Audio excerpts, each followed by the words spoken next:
Hey, welcome to the Social 333 podcast. I'm your host, Chris Bentley. Today, my guest is Bill Currence. Bill, welcome to the show. Thanks, Chris. Appreciate it. Awesome. Tell the audience a little bit about yourself and what you got going on. Yeah, my name is Bill Currence. I'm one of the founders of CCO Brands. I started out as just CCO, Cornerstone Consulting Organization, about 12 years ago, and it's been a heck of a journey.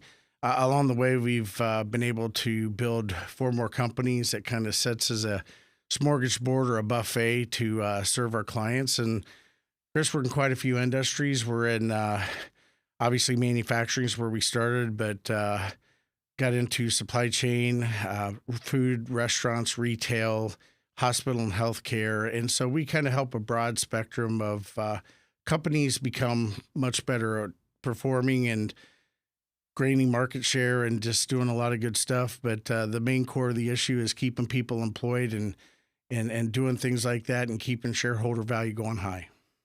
Talk to me about consulting, because I know a lot of maybe some people on the audience as well. It's just, they hear consulting, they kind of think of just somebody that answers the phone and you ask them some questions and then you pay them a fee, right? I'm sure it's more in depth than that. Well, I might surprise you here, Chris. Consulting, that word makes the hair on the back of my neck stand up. So we took a different approach when we came into this, but generally consultants will come, they'll advise. A lot of consultants came out of industry that were not the top performers, started consulting gigs. We're a little different animal. We call ourselves anti-consultants. So we actually get into the foxhole. It's kind of our nature, our DNA, because we're a veteran-owned, service-disabled veteran-owned company, and a lot of our folks are former vets. So we take a different tact in consulting, and we do the same things, the PowerPoints and advise and stuff, but we're a little bit different. And what we found is successful is people really need help on the ground, fighting the battles that they fight in industry and finding a way to win. So that's my take on what true consulting should be, and that's what we do. Talk to me about starting a consulting business, because I've even thought about it. I've been in all kinds of different industries. I think the biggest one that I've kind of stayed with was more of the anti-fraud, money laundering, bank services kind of field. And I always found that there was always consultants for that. And I thought that was kind of interesting, especially when you get into, I was working at DEA headquarters. So I had a lot of DEA or, former DEA or former military, around me. Mm-hmm. And they would be DEA, and then turn around and go into a consulting gig for, anything pretty much. And I thought that was really, really cool. I think yours is more in depth, right? So it'd be more of a situation where it'd be supply chain consulting or consulting on a bigger scale versus just somebody, needing some help with filing a SAR or something like that. Yeah, absolutely. But first of all, let me answer your first question. I may be your first client because we need to learn and up our game on our own our podcasts and our own media outreach. So I'm serious about that too, but that would be great if you ever thought into doing that on the side. Have a good friend at DEA, and a lot of consultants come out of the industry that have years of experience, especially a lot of semi-retirees or retirees, and they can bring good value. Different industries have a different level of consultants. If you go into insurance, one of the folks we've worked with is and had some experience with is USAA, served the military. It's a mainstream life, a lot of financial institutions. And there's other industries that really do not like consultants at all because it's an admission of failure. And that's a little bit harder, longer putt to get in with them, and you have to drop the pride. But once we get through that issue saying, hey, we're here to help, we're your partner, generally good things happen and the returns start to flow. But each industry we've learned has its own different level of how they, staff or they employ consultants, and some are different than others. But finding a good consultant that actually adds value to your organization is imperative for success, because let's face it, not everybody can do everything on their own all the time. And that's where we come in to help. Yeah, I was hired by a bank. I don't want to get too deep into this, but I was hired by a bank to help them. Um, and the guy that hired me was hired as well to help them get out of some OCC issues, Office of Compliance, Comptroller of Compliance, and he ended up staying on. He left, and he ended up staying on as a consultant for a little bit. I was just kind of really surprised that this is before AI, obviously, but it was Mhm. just really surprised that a lot of companies just swing and miss at stuff. They'll be like, okay, well, in this case, it was like Susie is a really great teller, and she's been with the company for X amount of years, and they're like kind of a small branch, kind of a small bank operation, and they're like, Susie's great, she has a great personality, and she was a great teller, but the only problem is like Susie has no idea about compliance. So then they would stick Susie in that chair, and then Susie would be like, I don't know, right? And then the bank would get in trouble because their compliance is garbage, right? And I'm sure there's a lot of kind of situations like that too that you come across where just people just hire poorly, or they just kind of do like I call it the mirror test, right? Like they put the mirror underneath their nose and it fogs up, and they're like, "Great, you're hired. Like we've now got a new person, and they're starting out a new role." And that person doesn't really like the role. They just end up getting into the role because it pays more, or they don't want to say no because of whatever relationship that they may have. What kind of issues can you like kind of peel back for me that you've kind of Let seen? me, where to start, Chris? It's the, we see it all the time. There's several fallacies here. First of all, a lot of industries don't properly navigate the complex interdependencies. They're in silos.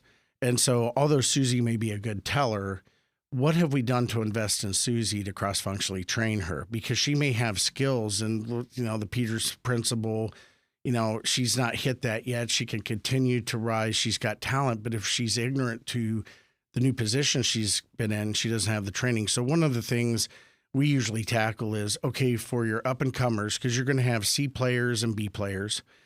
And C players are probably the threshold. If you got D or F players, you got to deal with them and get better players. But the B players that are the role players, they're good in their roles. But the A players that have that talent, if you don't invest in them and you don't cross-functionally train them. So if Susie has the talent, she has the interpersonal skills, take some time knowing that she's going to have a promotion opportunity and invest that training time in her so she can be successful. We see it all the time, right? So, hey, Susie's a really good employee. She's awesome at what she does. But if she doesn't have the background or the training or skill set, she's going to fail in that position no matter how good her personality or how hard of a worker.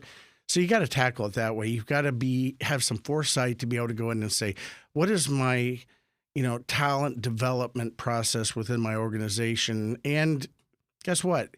If somebody is in that role and you're developing Susie has a week's vacation or somehow they get sick, Susie could come in and she can get on the job training if she has some of those base skill sets. So it's really important for companies to understand and invest in their, employee development. Employees, in my mind, are never costs, they're assets, right? And if you do that one little paradigm shift, you look at the whole world differently, that these are the people that can help me succeed. I've been watching, we were talking about offline about Alex Hermosi, and he does a lot of business coaching. Like people will Mhm. call him and they'll spend an hour with him on the phone, pay him a ridiculous amount of money just to talk about business, or they'll go out to like his headquarters and they'll do, they'll stand in front of him in front of like a whole group and talk about their business, which is really, really cool in my opinion, because I like that kind of stuff. So Right. like, I like to hear other people's businesses, other people's struggles, because then in my mind, I'm like, oh, like, at least I'm not the only one that's like struggling with whatever, right? Because we all like, it's kind of like a AA for business people, right? Because like we all have business Yes. issues, and then you're like, wait a minute, like you have people that suck at sales too. I have people that and before you know, you're like, well, let's talk about us, like our people like suck, right? But um, what I've kind of learned in a lot of my years of building teams and running companies is that you're always looking for talent. And it's just a nonstop thing. And even though you may think that you have A or B minus or B plus players, the chances are that those A plus, B, or C players will end up at the C or D area at some point because they just end up getting burnt out. That's just Mhm. kind of my opinion on things. Not all the time, but from what I've seen, it's like a lot of attrition. In my opinion, it just or people just end up leaving for whatever reason, and you really can't do that. And you really can't stop that. So you're always looking to refill your pipeline of new employees, training the same or the next crop of people to come up because the crop of people that you currently have eventually will get migrated to lower roles because just they end up exhausting themselves in my opinion. Not all the time, but that's kind of what I've seen. Burnout's real. We have to deal with a lot of crises when our going endpoint. It's a shame we have to get there because there's a lot of pride, especially in hardcore manufacturing, mobility, which covers heavy equipment, aerospace, commercial trucks, which are semi trucks, and light vehicle, which is your cars. There's a lot of pride in that industry, and they'll wait until the other shoe is dropped before asking for help. And every time we have to go in and deal with burnout. And it's not just the people working 12 hours a day, 7 days a week because they're understaffed and they have turnover and attrition. They also have managerial burnout, some of the people, and they will become a D player because eventually I want to see my family and my kids. I don't want to be in here 12 hours a day fighting a losing battle. So we reset the deck on that, and you have to focus on organizational velocity there. But we have the same challenges in our company. You know how they call the MAC football conference the cradle of coaches, where a lot of them move up out of the MAC. The AAC is my favorite because I played football at Army, and Nice. and so now the AAC is my new favorite conference. They have a lot of coaches. The Tulane coach moved to Florida and whatnot. The one guy at North Texas is going to Oklahoma State. We're kind of that in our company. And so we really struggle with that too, because there's probably a dozen COOs, CEOs, CFOs that came out of Cornerstone that's now running customers. Now the trade-off is I've got a client for life, people who grew up in underneath us. So it benefits us better. But again, it goes back to the fact that a lot of times managers don't see the bigger picture. So you'll have controllers or CEOs that will not spend a nickel on a paperclip when what they need to do is invest those dollars into their people, their capital equipment. And I call it the left side of the equation syndrome, Chris, because they only look at the cost and they don't look at the payoff or the return on investment. And once we're able to open their eyes as to what that's going to be using predictive analytics, but mainly just case studies of the past. Hey, these guys did it. These guys did it. The biggest thing we focus on is you got to get your people a break, because your D players are going to eventually become no players. They're going to go play for a better team, right? And it's going to be from your janitor all the way up to your top level brass. So that is an outstanding point, and it's a struggle we face all the time. And I'd be sitting here lying to you if we don't face that struggle within our own organization. We got to constantly be developing the people to move up, and we've got to have a game plan to replace those people when our clients take them on as senior leaders in their own organizations. What do you think the biggest struggle is with companies that you go out with? Is it because Alex Ramosi was talking? I know I drop his name all the time, but Alex Ramosi was talking about like once you get to a certain point, it's more of like dropping the correct or aligning the correct pieces, right? So like if you have a company, let's just say mine, right? And I have a bunch of agents and it's me and we're rolling and we got business coming in and business is flowing. And then now I could be like, okay, well now I need to have this person as director of, hiring. Then I need to have this person as this doing this. And then you kind of like start playing with the pieces to get the pieces correct instead of kind of where a lot of business owners are, which is like, I'm going to do everything. And then from there, I'm going to have maybe a couple key people. And from there, I'll probably have, some people under them that are working. And it ends up being a situation where you don't have any real latitude or longitude in the company. You just have a couple of key players, and then from there on, it's just a lot of D players. And I've seen that as well. And I was even doing some AI research yesterday on different ways to scale my company, and they was kind of talking about how you could just be like, quote unquote, the rainmaker, right? Because I do sales, and then you can have a bunch of people that are just on your team that are just helping you all the time. Well, that's really cool in theory, but a lot of times those people that are helping you all the time, they want to go on vacation. They're burnt out because you're giving them too much work. They want to go do their own thing. Maybe they got a significant other. So I have to look at it on a more different scale of, well, that would be nice, but in reality, that's really not where I'm at right now. Chris, one of the biggest lessons I've learned is as an owner, and you're the same, no one will have the fight or the willpower or the volition that you're going to have because it's your creation, right? Right. It's your baby. And we struggled with that too before. It's like, man, why doesn't everybody want to work like we do for the vision? And we've gotten smarter over the last 5 years with that, is painting the vision. But there's another issue there too that can cause struggles. When you start to appoint people, if they start to want to have absolute autonomy or they want to run their organizations and you see nothing but C or D players, those individual silos are doing just that. They're siloing up. And you have to almost build a neural network within your organization so you have those leaders talking and understanding what one decision over in purchasing might make over in material planning and logistics or operations or quality.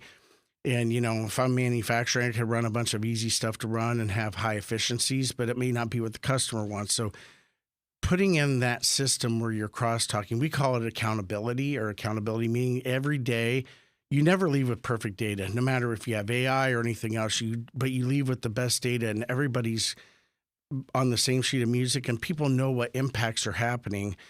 And so that's part of the battle. One is you got to get people aligned where they're cross-talking. So there's this neural network, just like, your body works as an organism, the organization is an organism. And so we do some of that. But then the one thing I've had to learn, and the tough reality is that there's no one going to be more deliberate about trying to win success than myself, my partner, Scott Wozniak, and our CEO, Blake Barton, are our 3 top salespeople in our companies, because there's that will to win. And Blake has some ownership in a few of our other companies that we started as well. So that's that motivation. Now, some of the things we've played with is some SARS, stock appreciation rights, or some other upside for some of these employees, golden handcuffs, if you will. Right. So that's worked relatively well, because now all of a sudden they are golden handcuffed in. They see the long-term vision. They need to take 5 or 6 years to vest. So there's some ways you can do it, but sometimes you just have people that just don't have that willpower, and you got a decision to make. Do you keep them as a B role player? If they slip to a C or D because they have other interests and stuff, you got to change them out. Or can they be developed into an A and take on more responsibility? So you got to be able to have tools in your kit to be able to, go through the minutia and figure out who's doing what and who should I promote, who should I keep in their place. And the people that are B players, you got to give them their vacations. You got to understand they're never going to be an A, and so you got to plan for that. I've seen a lot. I've seen a lot of, and I've talked about it multiple times, where it's just a lot of people go into managerial roles because it's like, he's our best person at this or she's our best person at that, but we're going to put them in a managerial role where they've never led before, they never dealt with people, they were never a manager, and they expect them to thrive, yet they put a lot of expectations on somebody like that with no training, basically. And they expect them to kind of figure it out, and usually what happens is they end up getting fired. Same thing happened to us. So we had an issue where we promoted a person that we thought had all the skill sets. We didn't do our diligence to train that person right. They understood manufacturing and they could go out and lead small projects. We were like, got the great idea. Okay, you're ready to be a director now.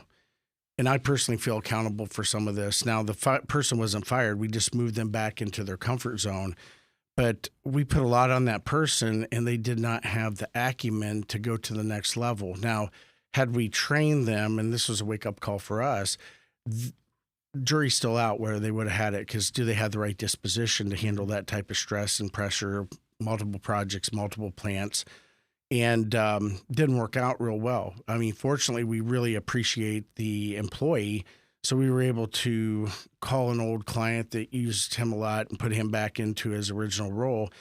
But managers, especially owners like ourselves, we've got to also learn those lessons, right?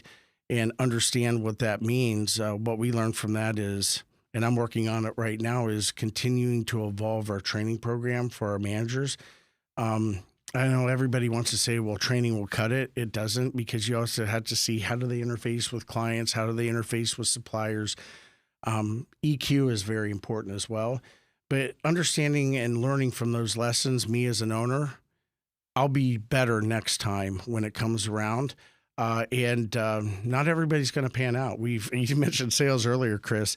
We've had a heck of a time because what we do is so intricate that you have to be a people person. You have to have 20, 30 years of experience of ducking punches. You know how to duck them now because of battle scars. You have to have the right mix of engaging with people on the floor, and that's a rare combination. So we've struggled there too, but as we've moved through time, we've got a little better at it. So it's always a journey as a business owner, and you're never going to hit the ball out of the park on the first swing. So what we've learned is just keep taking at bats. That was going to get me to my next question, my last one. Sitting here now, knowing what you know, going back in time, was there a single incident or a single thing that you could have done differently to push you where you are now quicker? Oh, that is an outstanding question. I know. You can take your time with it. Let me give that some thought, because most of the time I don't sleep at night is because of that. I could have done this, or why didn't I do that? Probably the biggest thing that I personally feel is on my shoulders is the idea and the concept grows. We're boots in the ground, right? But it's taken us 12 years, Chris, and we're finally starting to launch our FIT operations, which is a physics-based complete reset of all the ERP systems, all the operating systems, and it works every time because physics never change, right? And the amount of dollars we could have added years past, and I never took the time because I was either selling or I was being sucked into the business. So the biggest mistake I made personally, and my partner would be sitting right here nodding his head too, is we allowed ourselves as owners, because we didn't plan properly, to get sucked into the business so we couldn't work on the business. And we could have brought this, heck, this stuff was done before we even started this new way of doing things. And quite frankly, I'm glad that nobody's been in a basement or a garage and brought it to market before us. So, still doing my research, we're first to come to market. But, we have waited way too long, and I kick myself every day. And it's not just taking it to the market, because if our people aren't trained on how to deliver it, Right. So it's a combination of training, learning management systems, reaching out to the customers, synchronizing, getting our people trained so they fully understand. And not only that, the solution's calibrated, whether it's in, you're making beer or you're making Pampers or you're building a component that goes into a Corvette. The physics are fundamentally the same in operations. So it's highly adaptable, but if my people are untrained, even if we go to market, we're going to fail. So I kick myself every day because of that delay. And it's like, okay, it only took me 12 years to get there, but we're finally getting there. So I'm really happy about that. But I'm thinking I lost a decade at a minimum where we could have been helping other clients succeed. And I go to bed and can't sleep at night when I see another company that files for bankruptcy that we could have saved. It's very, very, very hard on me, because I'm not doing this. I mean, for trying to become the richest guy in the world, you can't shovel the money in your grave when you're gone. Right. But you could have 1,000 people there saying, this guy really helped me in my life, right? And that's kind of our volition. It's very altruistic, is we want to help American companies and companies around the world, because we're global. But the companies we touch, we want to make an impact on their employees' life, on their shareholders' lives, on their executives' lives, and help them find a way to win. Wow. That's a really good one. Bill, if somebody wanted to get in touch with you, wanted to ask you some questions, maybe talk to you about consulting, where would they go?